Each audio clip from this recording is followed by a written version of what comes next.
dear members of the Sanghas and nuns, TMC Dhamma family, and all devotees. We all are here to celebrate Buddha Day. Buddha Day is an auspicious day that signifies our Bodhisattva birth, Buddha's enlightenment, and his passing away. On this auspicious day, we have to reflect upon all the attributes of the Buddha from the time the Buddha to be made his aspiration for Buddhahood, his practice of the 30 paramis, comprising the 10 paramis, perfection, the 10 upaparami, the middle grade perfection, and the 10 pramata paramis, the highest grade perfections, the 5 great givings, the 3 great practices, comprising practice for the world, practice for his relatives, practice for Buddhahood, and his last birth, taking conception in his mother womb, his birth, renunciation, the practice of asceticism, Dokracharya, victory over Mara when he was seated on the throne under the Bodhi tree, gaining of omniscience, Sabinyutanyana, delivering Dhamma for 45 years, 9 supramundane Dhamma. We all reflected all these attributes of our Lord Buddha. Buddha was a historical person. He really lived and taught over 2,500 years ago. And he was born and brought up as a prince. And he renounced the world at the age of 29. He renounced the world because he wanted to find a way to end all suffering. He saw beings suffering, and so he wanted to save them. That means he wanted to help beings save themselves from their suffering. In order to find a way to end all suffering, he had to give up all his kinship, his parents, his wife, his child, his kingdom. So he renounced the world and went into the forest, took off his clothing, and took the dress of a monk and became a recluse. For 6 years, he practiced Dokracharya austerities. He practiced many forms of severe practices with the view of gaining the way to end all suffering. At the end of 6 years, he attained what he was after, that is, he found the way to end all suffering. He practiced that way himself, and he got the best result of the practice. That is, he became the Buddha, the fully enlightened one, Sambuddha. Buddha taught all beings for 45 years. He taught every day to all who came to him for guidance. And at the age of 80, after teaching for 45 years, he passed away. So at the age of 29, he renounced the world and he spent 6 years in the forest. So he became the Buddha at the age of 35. He taught for 45 years until he passed away at the age of 80. In order to become the Buddha, he had to make a superhuman effort.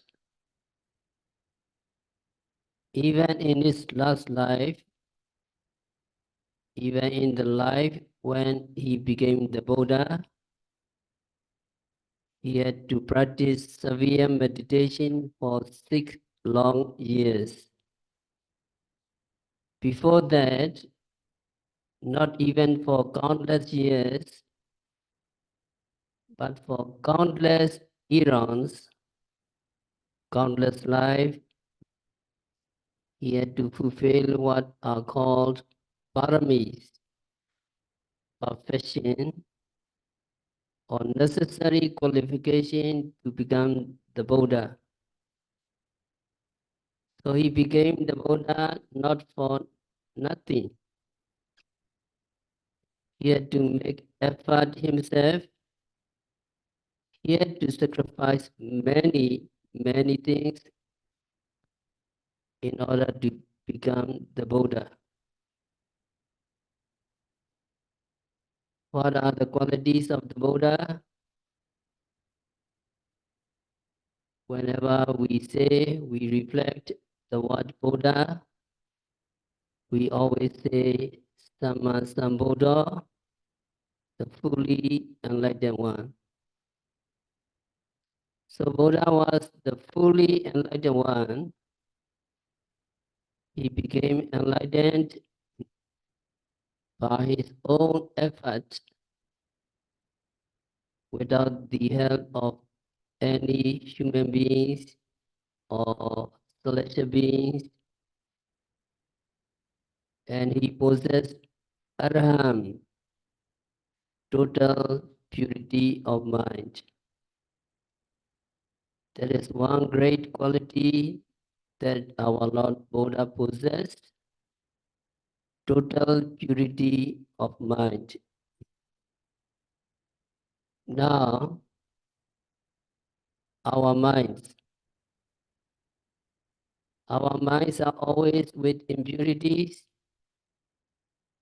lova, attachment, greed, dosa, hatred, moha, delusion, mana, pride, and so on. It is said that the mind of the Buddha was totally free from all impurities. Since his mind was totally pure, he is not capable of anger, he is not capable of attachment, He is not capable of pride and so on. So even though there was provocation, he would never get angry. The total purity of mind is one outstanding quality that Buddha possessed.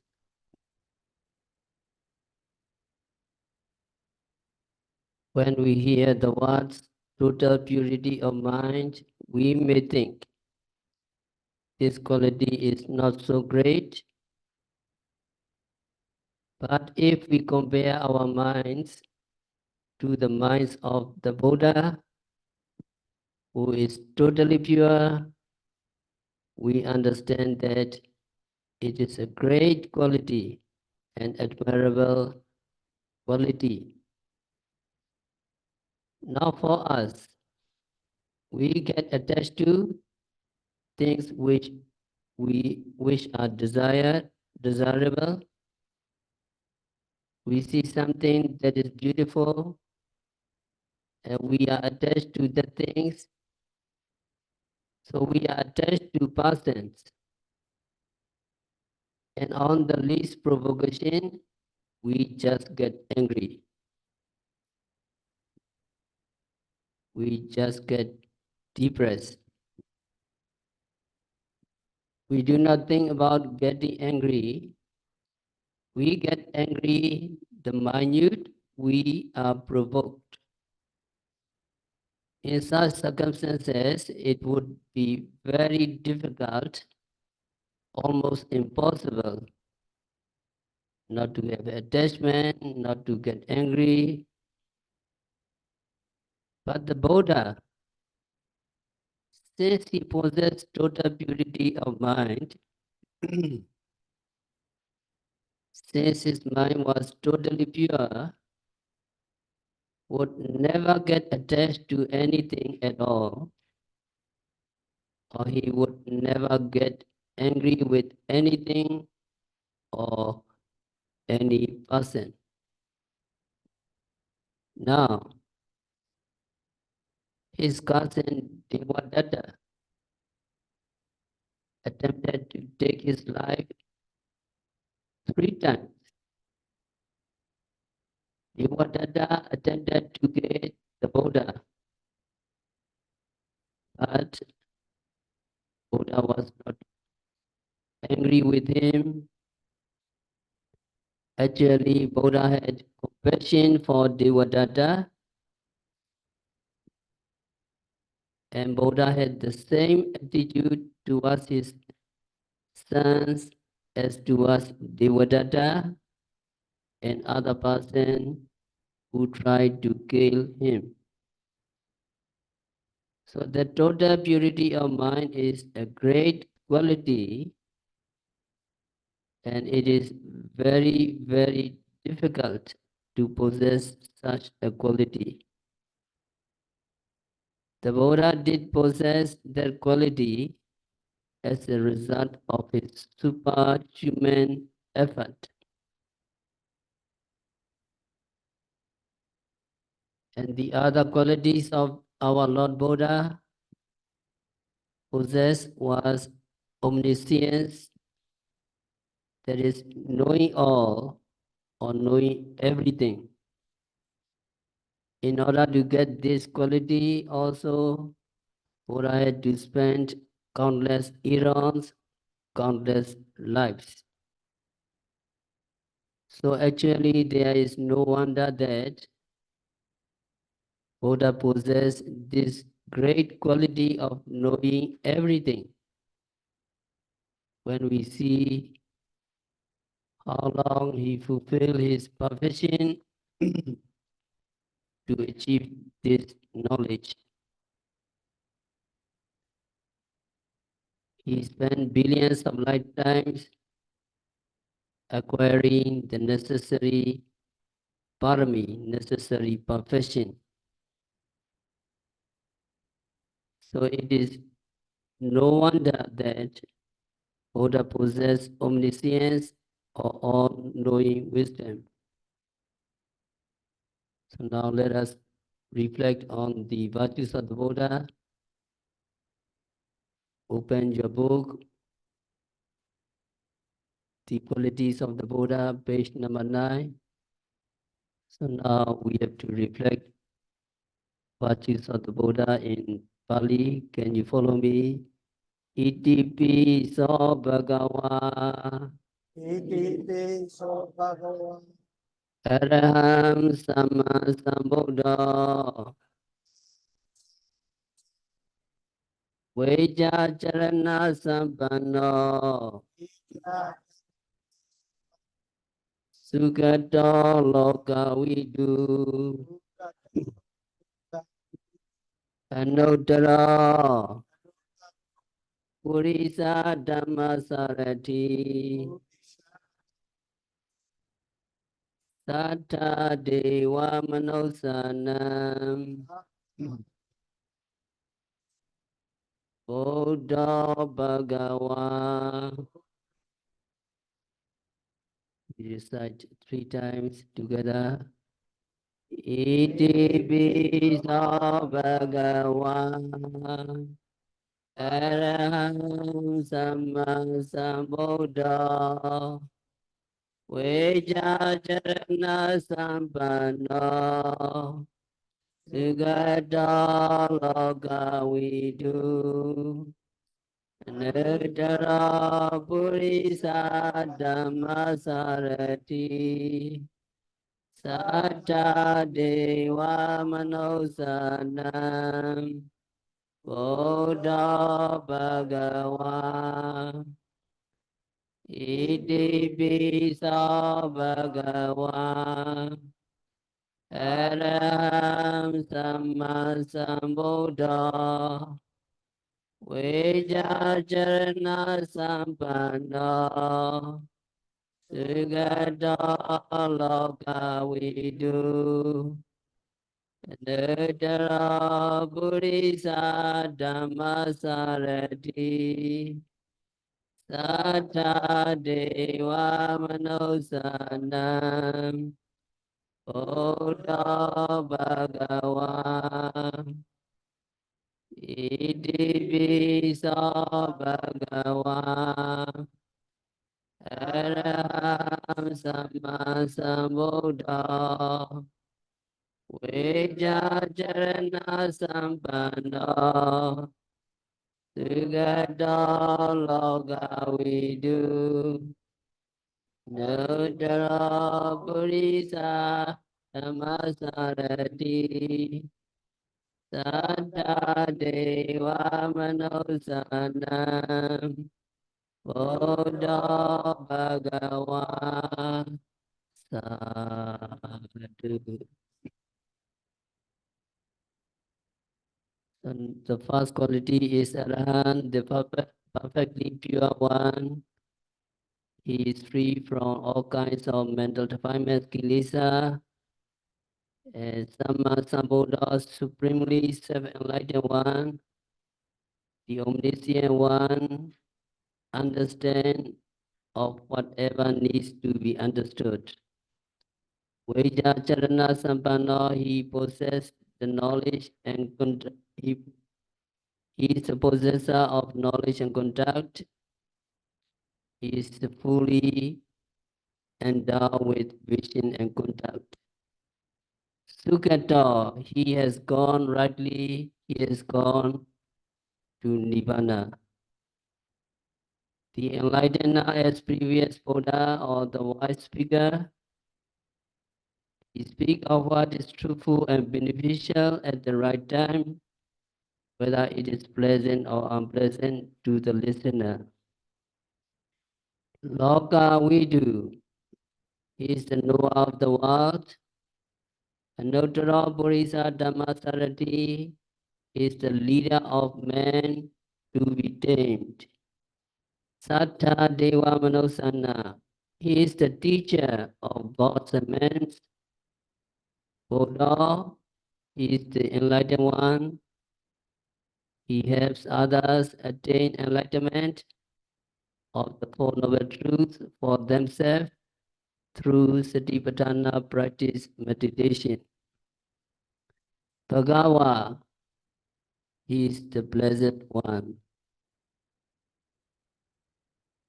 Buddha spent billions of lifetimes acquiring the necessary paramis. So it is no wonder that the Buddha possessed omniscience or all-knowing wisdom. This all-knowing wisdom was not for the Buddha to show off or to boast of. It is a tool for him, or he used it as a tool to teach other beings. With the help of omniscience, Savinyudanyana, he knew exactly what to teach, how to teach, and when to teach. That is why his teaching was always successful.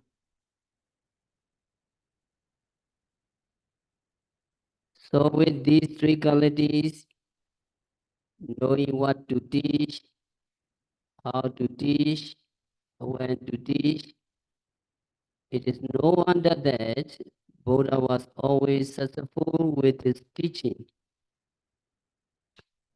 If you have read the discourses, you will find that at the end of discourse, so and so became enlightened, or that many beings, including celestial beings, became enlightened, or saw the truth, and so on.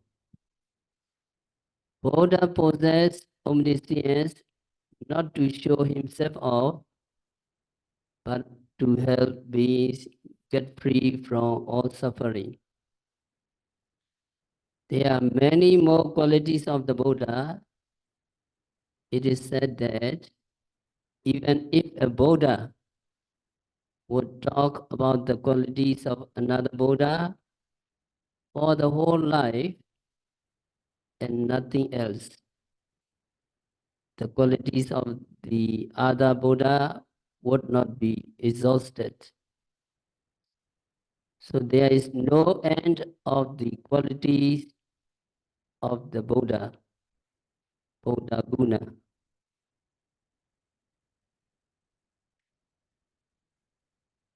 If we want to see the Buddha, if we want to realize the qualities of the Buddha, we have to practice Dhamma. What is Dhamma?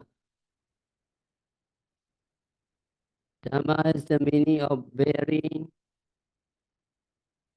or carrying or elevating. Dhamma means that it pulls a person up so as not to decline. And it can also mean that Dhamma protects a person so as to be free of disturbances on all sides. That is Dhamma. So we need to practice Dhamma to see the Buddha. So to remember the Dhamma, can you follow me? What is Dhamma?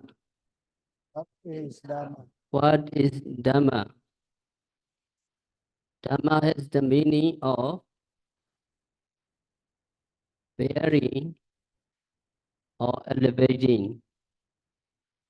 Dhamma has the meaning of bearing, carrying, or elevating. Dhamma pulls a person up. Dhamma pulls a person up so as not to decline. Dhamma pulls a person up so as not to decline. Dhamma protects a person so as to be free of disturbances on all sides. Dhamma protect a person so as to be free of disturbances on all sides. That is Dhamma. So Dhamma will carry you, Dhamma will elevate you. It means Dhamma pulls you up so as you will not decline.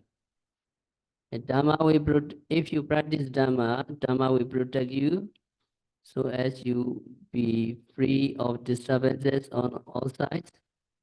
That is the meaning of Dhamma.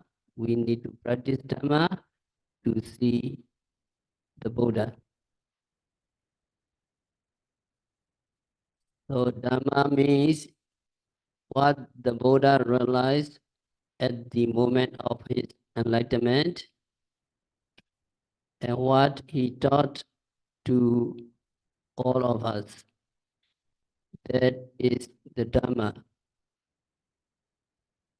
Dhamma does not mean only those we find in the books, but also those that many people experience during their meditation. Dhamma means Mega, Phala, and Nibbana. Dhamma means the path, fruition, Nibbana, and his teaching. There are four paths, four Mega, four Phala, fruition, Nibbana, and the teachings. So when we say Dhamma, we mean all these 10 things. That is when we say Dhamma with regard to the triple gem. So there are so many teachings of the Buddha that sometimes we might say that there are too many things to know. We cannot hope to understand all his teaching.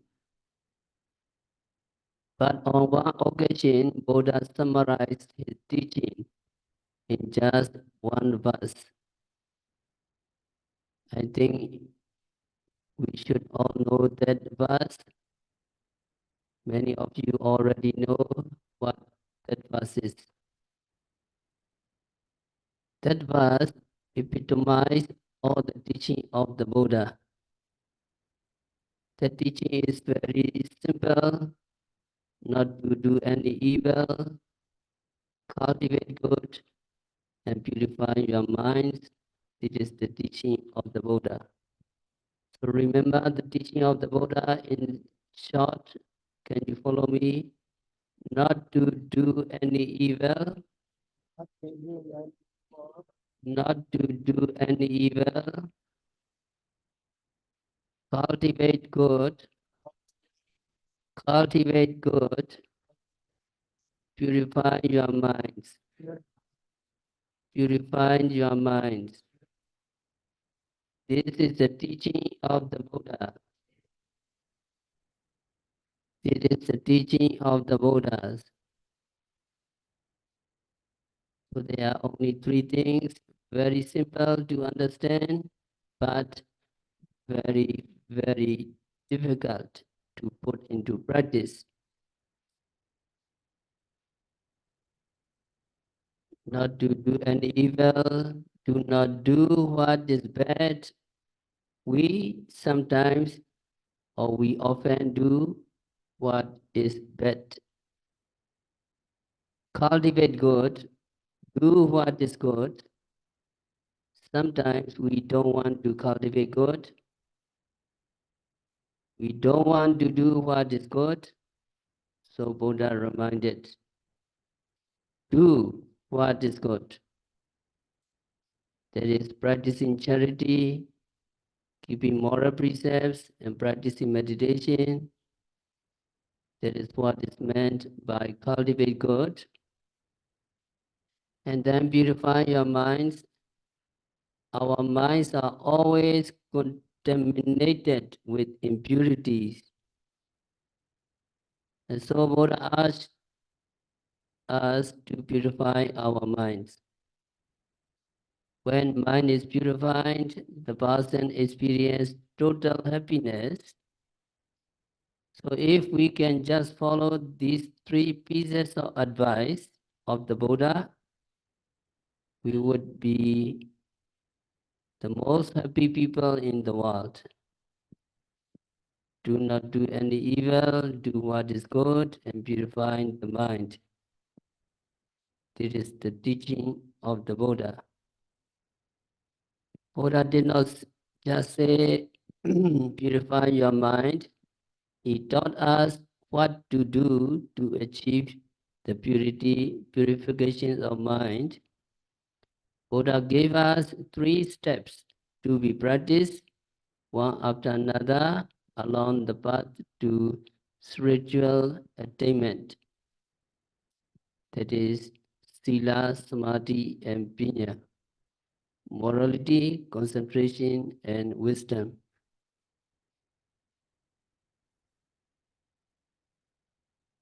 The first step is called Sila, moral purity. Moral purity is the basic of all spiritual practices. Moral purity means purity of bodily and verbal actions. We do not do anything wrong with our bodies, and we do not do anything wrong with our speech. That is, we abstain from killing, stealing, sexual misconduct. We abstain from daily lies, backbiting, harsh speech, and frivolous talk. And the second stage is samadhi, or purity of mind. Purity of mind through concentration. So concentration of mind is the second stage to practice. In order to practice concentration, there are a number of subjects of meditation we have to develop. And the third stage is called Panya. It means the knowledge of the true nature of Namarupa, the knowledge of the true nature of psychophysical phenomena, the true nature of mind and matter, or the knowledge of the Four Noble Truths. This third step, wisdom, is actually outcome of the second step, concentration, which is based on the first step, sila, or moral purity. So if we want to reach the highest stage of spiritual achievement, we have to go through these steps one by one. Without achieving the first one, moral purity, we can hope to reach purity of mind. Without purity of mind, which is concentration, we can hope to gain Panya, the knowledge of the true nature of mind and matter, and we can hope to penetrate into the Four Noble Truths. So Buddha gave us this blueprint for our spiritual growth. If anybody follows these 3 steps, he or she is sure to reach the final stage of spiritual attainment.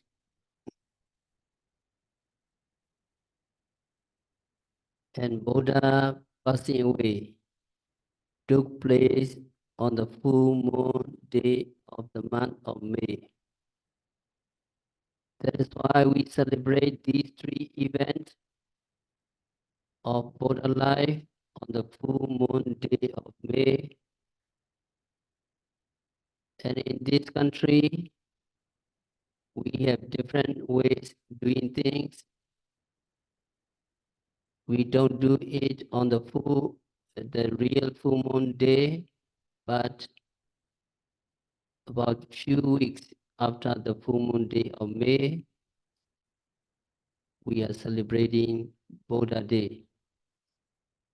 So today we celebrate these 3 events in the life of our Lord Buddha. And on this auspicious day, we do charity, we take precepts, and we do meditate, or we think, we reflect on the Buddha fulfilling his paramis for the long, long period of time, and then his birth, enlightenment, and his passing away. We all reflect upon the virtues of the Buddha. We reflect upon the virtues of the Buddha, and then after sharing merits, we pour water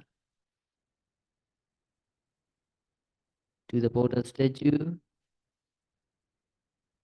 and there are the attributes or 9 qualities of the Buddha. You may get not all 9, and you will get just 1.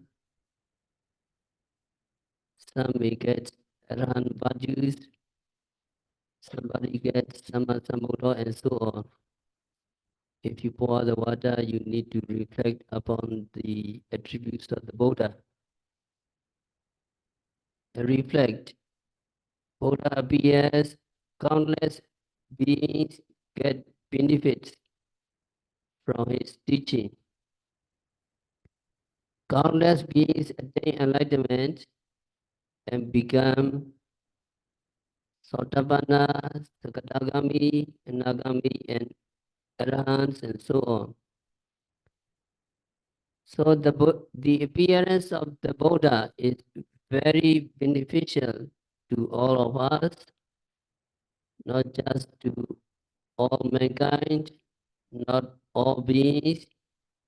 That means including the celestial beings and also the beings down in the 4 woeful states. Whenever or wherever Buddha appear, they appear for the benefits of all beings. And so today, in gratitude to the Buddha, because he taught while he was alive, and then he left his teaching to be regarded as the Buddha, or to be regarded as our teacher. When he passed away, we celebrate the 3 events. Although the Buddha as the person is not now with us, he had disappeared altogether. Stay there his teaching. Stay, we have all his teaching.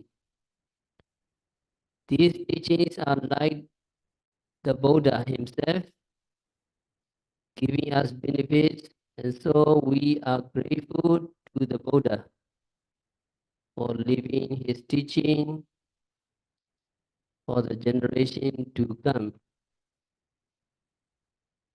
And also, we practice what the Buddha taught. We have also gained benefits from the practice. So today we celebrate the day of the full moon day of May, Buddha Day, with meditation on the Buddha, with reflecting on the qualities of the Buddha, and following his teaching and practicing what Buddha taught. So we have to end our discourse for today by fulfilling all the paramis Buddha taught, by practicing Sila, Samadhi, Pinya, morality, concentration, and wisdom. May all you attain enlightenment. May all you be liberated from all suffering.